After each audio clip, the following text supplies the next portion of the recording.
Assalamu alaikum. Good afternoon, everyone. Every time I look at a crowd, I feel so proud and I feel sad because I can't believe it that 1 year passed and we're still protesting and we're still coming and we still have to do this while we don't have to do any of this. We came here today to bring the red line because the world, all the governments crossed all the red lines. Red, black, blue, all color of lines have been crossed. The government here said Rafah will be the red line, and Rafah happened about 6 months ago. And what happened after Rafah? Another Rafah, and Jabalia, and Lebanon, and today Iran, because why not? Israel just keeps bombing and everybody keeps supplying them. So unfortunately, the red line that surrounded the White House a few months ago wasn't enough. So we brought the red line to Bournemouth, to Cardiff, to London, to Bristol, and we keep bringing the red line everywhere to say, yes, the red line had been crossed, but we will push the line now, and we'll push people behind that line, because there is a new line now, which is like the people. We are the people. We are the red line. And when people are the red line, they can never, ever be crossed ever again. When I was listening to the previous honorable speaker, like playing the message from the Mikdadi girl, it just triggered something in me. She said something about her telling a story. And stories are meant to be told to young children to go to bed. This is what we did when we were children. Our grandmothers, our mothers, our parents told us a story to go to sleep. But unfortunately, in this messed up world, the children had to tell these stories, sad stories, to the whole world, so the actual world can wake up and stop sleeping. Because at the moment, the whole world is sleeping. People are getting killed. Children are getting killed. They have no water. They have nothing. And they don't dream of being told a story to sleep. They are telling the world their story so the world can wake up. So I'm here to tell you the story of the red line. So you can tell the story of the red line to your colleagues and to the people who are still silent and still sleeping, to tell them to wake up. Because we have all to wake up. We have to stand together so we can free Palestine. And as our t-shirts, we call them the official red line t-shirts, say, sorry to give you my back, we will free Palestine within our lifetime. We will free Palestine within our lifetime. We will free Palestine Within our lifetime. We will free Palestine Within our lifetime. And you are the new red line. You are the red line that are gonna set new standards to the world, not governments. We will force the government one day to wake up and smell the coffee and stop arming Israel, stop being complicit in this genocide. And we have a say in Arabic. Our hearts are broken, and it says in Arabic, أنا قادم من الشرق الأوسط إذا أنا معطوب القلب, which means I come from the Middle East, so I come with a broken heart. But our broken heart need to be amended, and we need to be the new red line. So join us today for the red line. Thank you very much. Thank you, Bristol. And from Bristol to Palestine, we are the red line. From Bristol to Palestine, We are the red line. Free Palestine!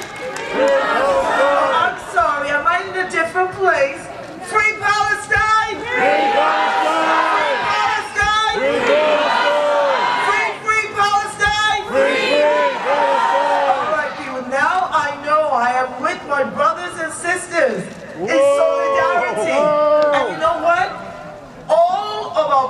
presence here today moves me because I can just imagine what our Palestinian brothers and sisters are feeling in Gaza. They're probably feeling alone and abandoned by the world. But we are here today to let them know they're not alone. That not only are they in our thoughts, we've left our homes, we've left whatever it is our status quo, and we're here to stand in solidarity with them. Free, free Palestine! Free, free Palestine! All right, people, I need you to, pick up the momentum and the tempo. Come on. You just did this beautiful, lovely walk. I want to hear the energy in your voices because I'm here today, all the way from London, to stir the fire in your bellies. Are you ready to fight? Yeah! Are you ready to fight? Yeah! Because I'll tell you this right now. They expect us to be respectful about genocide. I say hell no. I have no intention of ever being respectful about genocide. They want us to choose our words carefully about genocide. I say hell no. I am going to use my words to create a storm. They want us to think carefully and walk quietly and be calm. And I'm going to be kicking doors down. This cannot be happening on our watch, in our time, and we will play along with the rules set up by people who are massacring, committing a Holocaust, because that is what it is.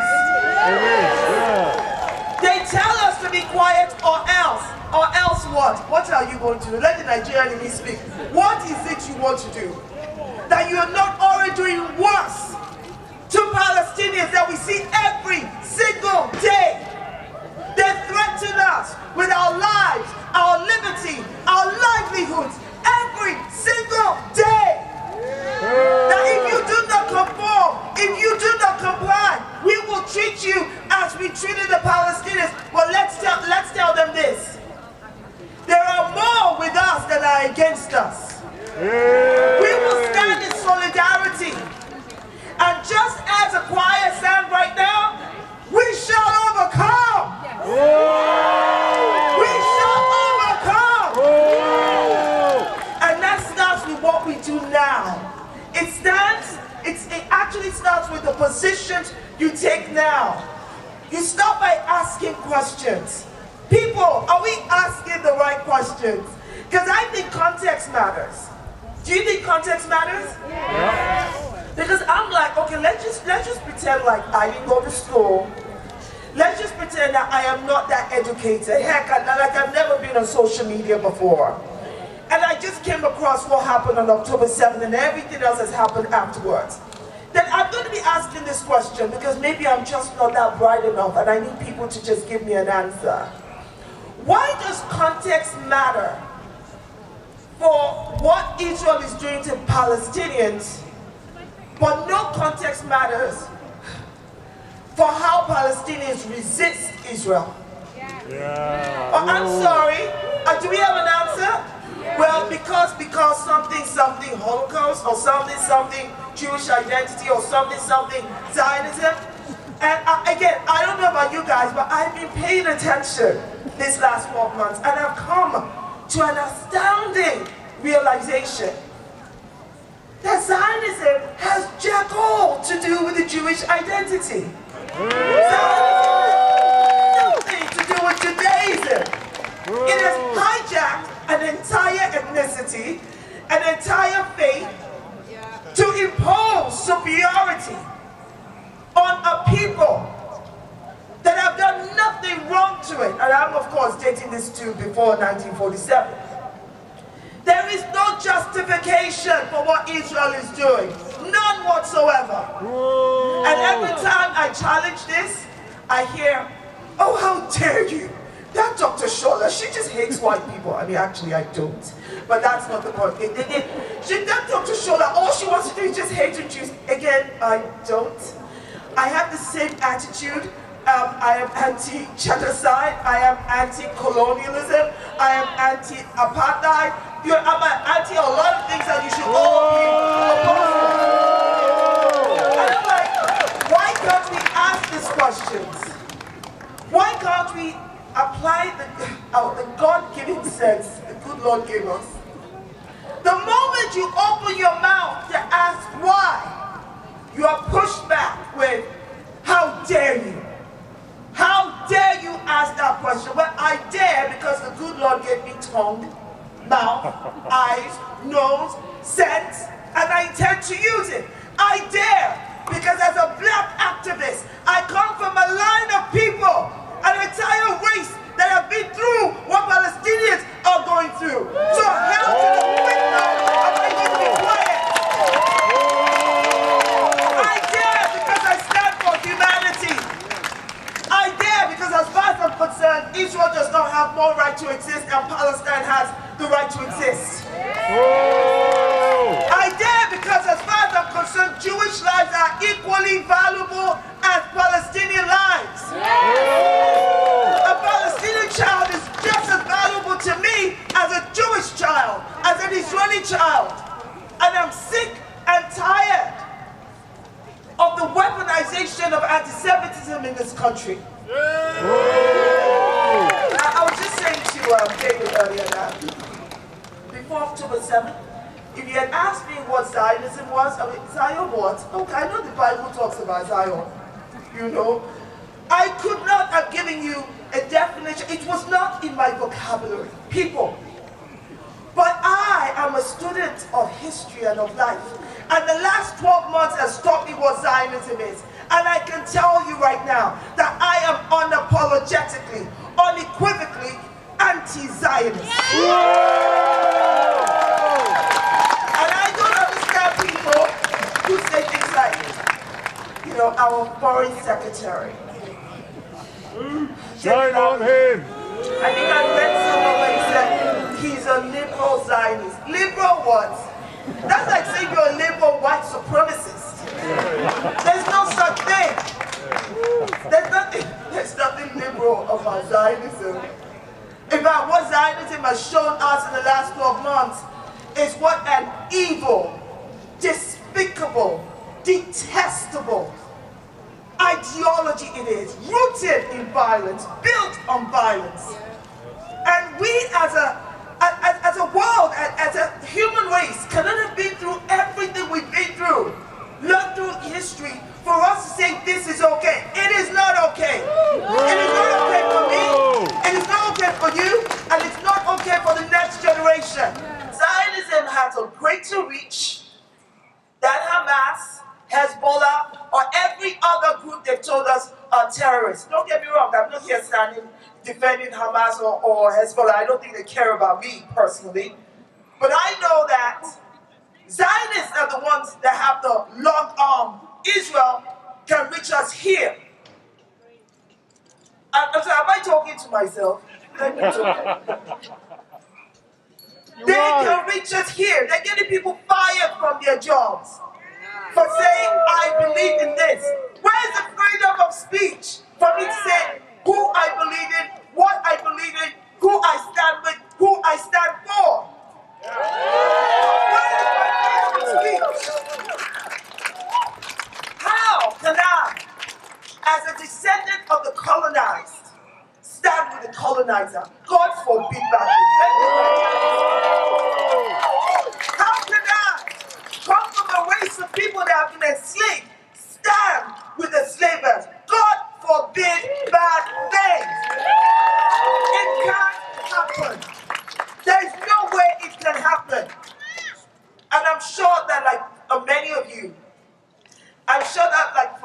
you, everything that happened from October 7th, the disproportional response from Israel took you all by surprise. We did not expect this devastation. We now know that it was never about the hostages. We now know that it was not about Israel's right to defend itself. This looks like a whole big plan to colonize and take over Gaza and to ethnically cleanse the Palestinians. So as I round up this afternoon, right? I'm getting old. I want you to stand. Let's stand together in solidarity. Put up your arm of strength. Put it up. Let them see you. And I want them to be able to hear you all the way down the street. I want us to send a message to that political prostitute that is Keir Starmer. The man who did Black Lives Matter is a moment. I'll teach you what moment is. Hold on. The point is, the man who took the photo up of bending his knee when he meant nothing by it. Put up your arm of strength and say, I am unequivocally, unapologetically, anti-Zionist, anti-genocide, anti-colonialism. I